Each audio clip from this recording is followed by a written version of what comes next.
Des histoires à raconter. Rencontre avec Christian Bloch. Le mardi 17 mai 2022, le conférencier venu de Bordeaux en France achevait une semaine d'échanges intensifs avec des officiers engagés dans la protection du patrimoine. Une semaine ponctuée par une conférence à l'Institut français de Maurice. Le thème, le rôle du musée d'Aquitaine dans la politique mémorielle de la ville de Bordeaux. Les enjeux de l'exposition permanente Bordeaux, le commerce atlantique en esclavage. À Maurice, avec des experts de l'UNESCO, Christian Bloch accompagnait le projet de création du musée intercontinental de l'esclavage à Port-Louis. Nous avons échangé avec le responsable des collections médiévales et modernes au musée d'Aquitaine et du Centre national Jean Moulin de Bordeaux, consacré à la résistance, la déportation et les forces françaises libres durant la Seconde Guerre mondiale. Le musée intercontinental de l'esclavage est un projet qui passionne.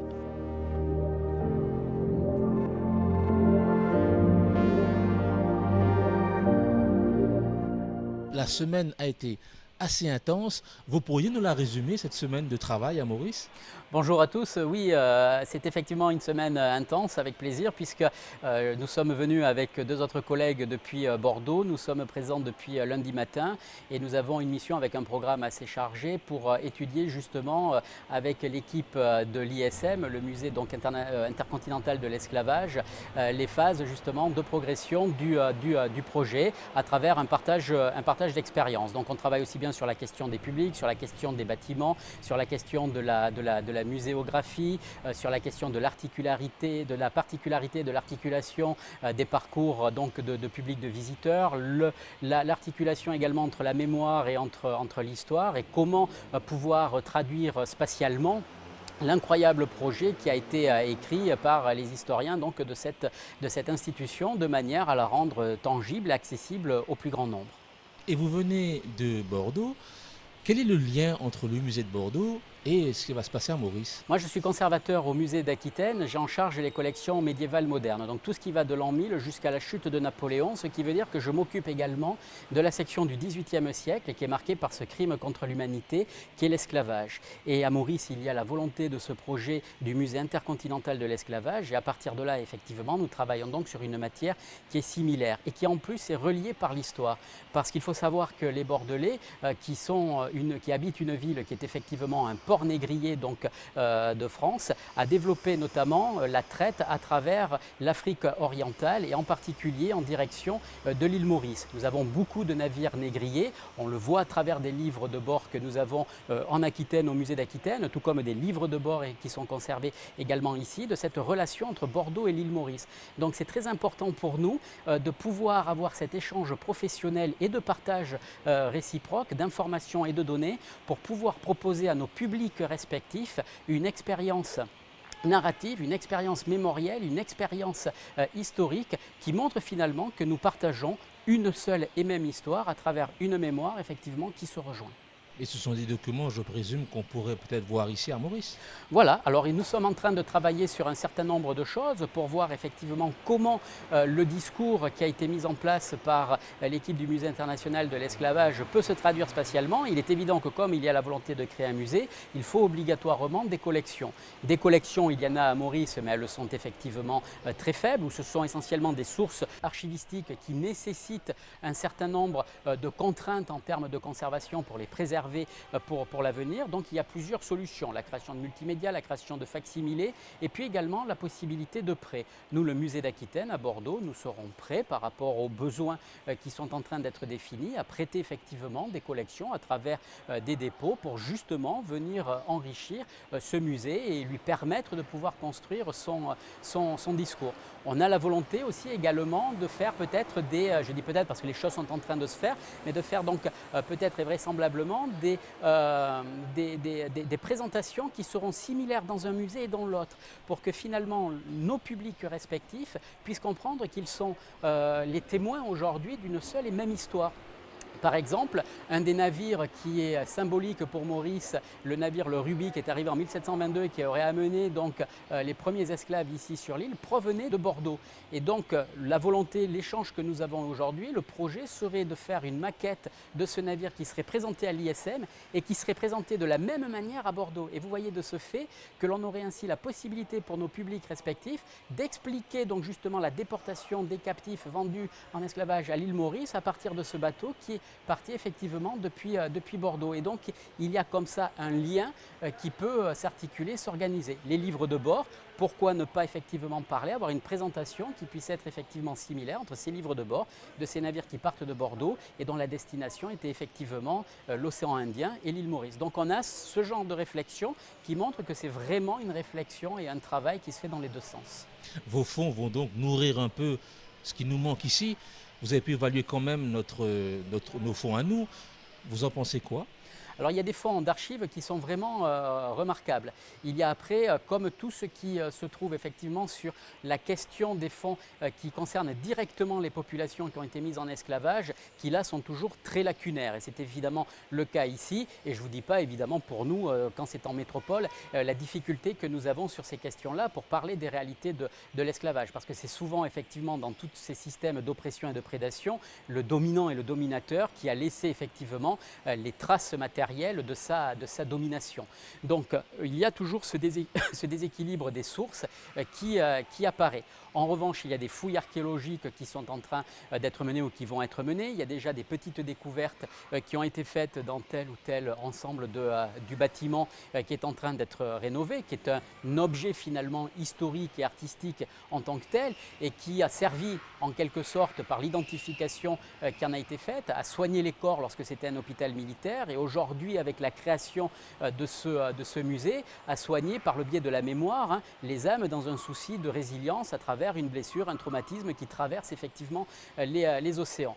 Donc quand parfois la collection est lacunaire parce que c'est une vraie réalité à laquelle nous sommes confrontés et on va donc avoir une politique de prêt aussi bien avec le musée de Bordeaux mais d'autres musées, d'autres institutions que l'on va solliciter pour voir si le projet effectivement les intéresse pour enrichir ces fonds de collection. Nous avons d'autres solutions aussi pour pallier ce manque, la création de facsimilés ou de copies, la création de multimédia d'interactifs et puis surtout quelque chose qui joue de manière très importante sur l'émotion et l'éveil des consciences par rapport à la connaissance intellectuelle et historique que l'on peut avoir effectivement des réalités de cette tragédie et de ce crime, c'est aussi toute la pratique de l'art contemporain qui là permet finalement pour nous d'avoir une compréhension et en même temps une émotion, une révélation. Et donc il va y avoir finalement la présentation d'objets de collection qui seront issus de prêt ou qui viendront directement de Maurice, en particulier de documents d'archives, des reconstitutions, des maquettes qui seront également des maquettes documentées avec des systèmes qui permettent de comprendre les plans, par exemple des navires ou les plans des bâtiments dont il sera question, des prêts et évidemment des œuvres contemporaines. Et nous imaginons bien que le cadre où on planifie de situer ce musée qui est un ancien hôpital militaire qui date de l'abandonner. Ce cadre, vous allez l'exploiter au maximum.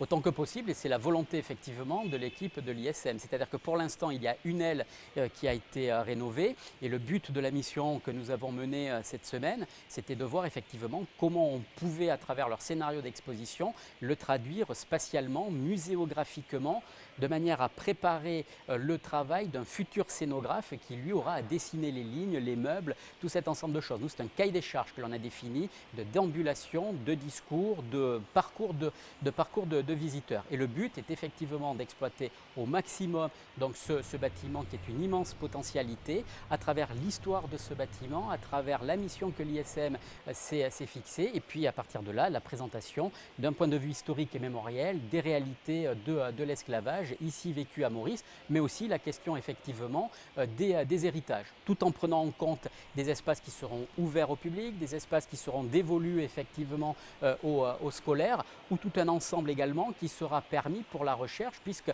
ce bâtiment a aussi un volet de recherche. Et le but, c'est la raison pour laquelle cette mission s'accompagne de d'autres collègues qui travaillent sur le patrimoine ou qui travaillent sur l'architecture, est aussi finalement de donner un avis, de faire des préconisations sur le développement, sur le phasage et sur l'utilisation de la totalité du bâtiment pour que l'île Maurice à Port-Louis puisse posséder effectivement un musée sur cette question-là qui soit unique, qui soit effectivement central, qui montre le rôle déterminant de Maurice comme plateforme dans le cadre de cette question de l'esclavage, à travers effectivement un geste de rénovation architecturale de premier plan qui puisse être utile à tout le monde. Vous parlez de recherche, j'allais y venir, parce qu'un musée, ça se visite, on voyage dans le temps, on découvre, on apprend, les scolaires, vous en parliez aussi, mais c'est aussi un endroit où on fait de la recherche, parce que il y a encore beaucoup de choses qui sont méconnues, enfouies dans les documents qu'on ne connaît pas, on suspecte. Vous pensez quoi du potentiel de recherche sur l'esclavage par rapport à la région de l'océan Indien? Je pense que c'est un potentiel énorme. Pour une raison bien simple, c'est qu'il ne faut pas se leurrer. Il faut pas se leurrer. La recherche sur l'océan Indien dans le cadre de l'esclavage est aujourd'hui finalement une recherche qui a pris du retard par rapport à l'espace caribéen. Alors, ce n'est pas la faute évidemment de l'île Maurice ou des gens qui vivent dans l'océan Indien, c'est que la traite triangulaire a fait passer sous silence finalement les réalités de ce que l'on appelle aussi de la traite quadrangulaire dans laquelle on concerne l'océan Indien. On voit bien que dans les dernières sommes qui sont apparues donc au niveau des ouvrages qui se veulent être des sommes finalement de synthèse de l'esclavage et de la connaissance, la question de l'océan Indien est finalement toujours un petit peu en marge dans le cadre de ces résultats, alors qu'on sait que c'est effectivement une traite et une économie de plantation qui est pleinement intégrée dans le système esclavagiste de l'époque. Donc le système, justement, le potentiel de recherche aujourd'hui est flagrant et cette institution permet justement à travers les interrogations qu'elle a amenées dans le synopsis et les interrogations que nous avons dans la traduction spatiale de ce synopsis à l'intérieur de ce musée, nous permet de voir aussi encore aujourd'hui les lacunes de recherche qu'il faudrait combler et à partir de là où des enseignants ou des chercheurs, des étudiants peuvent justement participer. Et donc il y a un travail qui est encore tout à fait considérable et il faut être honnête que le travail qui a été fait par les historiens dans le projet justement de l'ISM aujourd'hui permet de combler un grand nombre de lacunes et qui fait qu'il y a effectivement des choses que je n'ai jamais vues par exemple dans d'autres musées. Je vais vous prendre un exemple. Le travail qui a été mené sur les noms de la honte. Un travail donc historique, scientifique, avec évidemment les questions qui se posent encore aujourd'hui donc de ces noms de la honte. J'ai visité d'autres musées. On a effectivement la question de ce nom qui est une violence faite à l'esclave, qui est une déshumanisation de ce dernier et une aliénation de sa culture effectivement de base. Mais ici à Maurice, il y a eu une étude finalement sémantique de l'ensemble de ces noms, de manière à voir aussi quelles étaient les conséquences sur la société mauricienne encore actuelle et de ses conséquences et ses héritages. Et on le voit. Et ce qu'il y a de très fort dans ce cadre-là, c'est qu'on va passer finalement de noms qui ont été des noms d'une stigmatisation à aujourd'hui des noms qui peuvent être ceux à travers effectivement, il n'y a pas à avoir de honte évidemment d'avoir été victime d'une prédation, d'avoir été victime de négriers, qui peuvent être donc des noms d'une revendication. Parce que c'est un travail de mémoire et que ces noms aujourd'hui font partie de ce travail de mémoire. Et la mémoire de l'esclavage, c'est une mémoire qui est universelle, qui appartient au patrimoine universel de l'humanité, parce que c'est quelque chose qui concerne tout le monde. Et donc vous voyez à travers ce détail-là, pour être honnête, ce travail sur les noms, c'est quelque chose qui m'a ému, qui m'a sensibilisé, dans lequel il y a eu beaucoup d'intelligence, d'humanité dans l'approche, et c'est la raison pour laquelle c'est une approche que je vais avoir. Alors je n'ai pas moi véritablement à Bordeaux de nom d'esclaves parce qu'il y avait très peu d'esclaves dans la ville de Bordeaux, mais quand je vais parler de l'économie de plantation dans l'espace caribéen ou dans l'espace de l'océan Indien que nous essayons de développer au musée d'Aquitaine, je parlerai de la question effectivement de ces noms et de leur héritage, parce que c'est aujourd'hui effectivement un symbole de ce crime contre l'humanité et de la résilience vers laquelle nous devons tous aller. Nous pouvons comprendre votre émotion. Vous savez que ces noms de la honte, justement, c'est un sujet encore tabou pour beaucoup. C'est un héritage assez lourd à porter. Et ce musée, en l'abordant, ce sera peut-être un moyen de se réconcilier avec un aspect de notre passé commun à nous tous. En tout cas, beaucoup de chercheurs attendent l'ouverture de ce musée et vous en parlez avec beaucoup de passion. Vous avez vous aussi cet amour pour l'histoire. Comment on arrive à ce genre de métier qui est le vôtre? Parce que vous êtes un chercheur aussi quelque part. Alors effectivement, moi j'ai toujours été passionné par l'histoire. Mes fonctions au musée d'Aquitaine, comme je vous le disais, c'est de m'occuper de collections d'un département qui est assez vaste. J'ai également la responsabilité du Centre national Jean Moulin, qui fait que je m'occupe de la résistance, de la déportation de la Deuxième Guerre mondiale à Bordeaux. Et pourquoi je vous dis ça? Parce que vous voyez que j'ai finalement une particularité, parce que c'est un sujet qui m'intéresse, c'est la question de travailler sur les crimes contre l'humanité. J'ai d'un côté le crime de l'humanité contre l'humanité avec l'esclavage, et d'un côté le crime contre l'humanité avec le crime effectivement nazi et la question de la Shoah. Et ce qui m'intéresse finalement dans cette relation-là, et ce que je trouve absolument remarquable, et à travers les échanges-là que nous avons avec les collègues mauriciens, c'est que moi je suis notamment très intéressé sur la question des processus. C'est-à-dire comment des processus se mettent en place pour que nous puissions effectivement créer ces solutions du pire. Et donc cette mise en esclavage qui a été créée. C'est un processus humain et à partir de là, c'est ça qui est une ressource particulièrement intéressante. Et ces processus qui ont pour conséquence effectivement des actes et des actions qui ont été mises en place, on le voit d'une manière transgénérationnelle, sont toujours porteuses effectivement de souffrance ou de discrimination, comme vous le disiez, à travers ce mot très juste mais très lourd et que l'on rencontre partout, je l'ai connu à Bordeaux aussi également, la question du tabou. Et ce qui est important dans cette recherche du processus, c'est de se comprendre finalement nous-mêmes pour comprendre notre nature humaine. Parce que ces processus, c'est quelque chose qui concerne effectivement la nature humaine.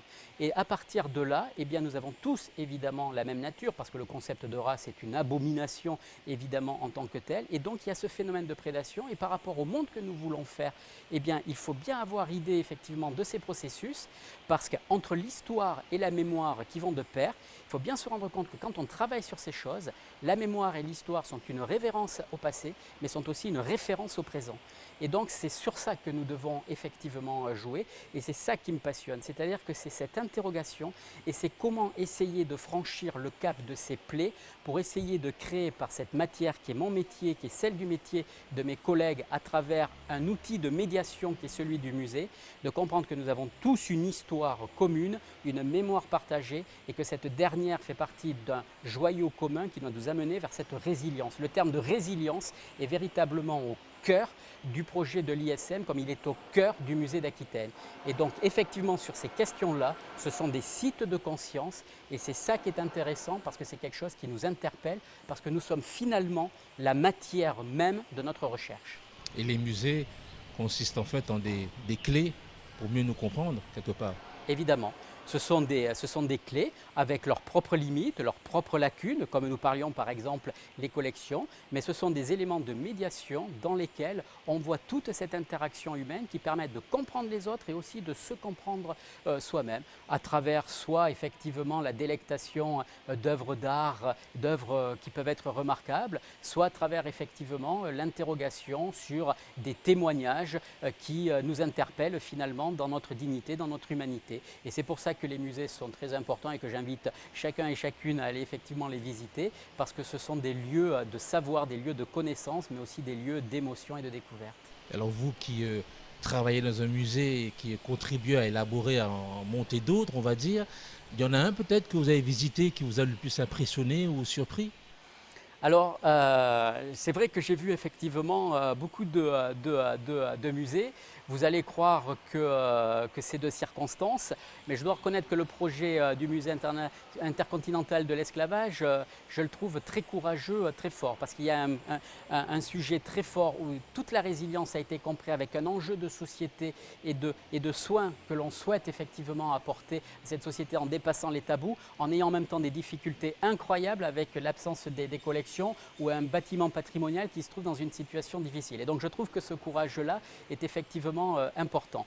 Après, c'est vrai que moi je suis surtout dans le cadre des musées d'histoire et d'archéologie, et j'aime bien les musées finalement qui se posent toujours sur cette question dans laquelle on est au centre de l'interrogation et de la réflexion. Pour moi, les musées, c'est toujours une manière de réfléchir sur soi-même. Donc pour répondre à votre question, peut-être que le meilleur musée dans lequel, qui serait existé, c'est dans lequel chacun d'entre nous pourrait avoir enfin peut-être la réponse à toutes ces questions, à tous ces mots finalement, et pourrait trouver toutes les clés qui lui permettraient d'avoir une vie peut-être plus agréable et de compréhension, et surtout de se détacher d'un certain nombre de souffrances qui pourraient être les siennes, ou de préjugés, peut-être parfois volontaires ou involontaires, qui pourraient être les siens. Donc c'est ça finalement, le musée du soi-même qui permettrait de vivre harmonieusement, ça serait pas mal, mais celui-là il va être très dur à faire. Gardons espoir, sait-on jamais. Avec plaisir. Peut-être que cet échange très instructif sera un jour dans un musée, qui sait.